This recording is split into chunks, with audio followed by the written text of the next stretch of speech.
నమస్తే అన్న. మనమైతే కూల్ డ్రింక్స్ 30 డేస్ ఛాలెంజ్ భాగంగా ఈరోజు అయితే మనం 24వ రోజు అయితే ఉండడం జరిగింది.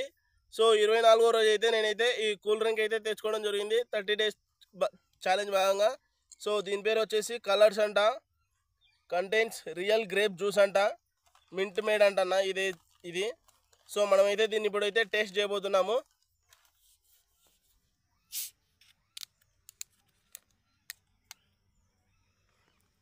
ఫ్లేవర్ అయితే కొంచెం ఆల్కహాల్ ఫ్లేవర్ అయితే రావడం జరుగుతుంది.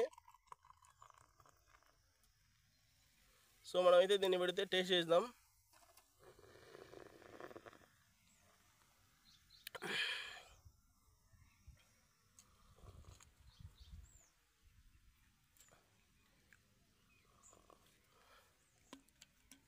టేస్ట్ అయితే ఓకే, పర్వాలేదు. ఓకేనా? మీకు నా ఛానల్ నచ్చినట్టయితే లైక్ చేయండి, షేర్ చేయండి, సబ్స్క్రైబ్. బాయ్.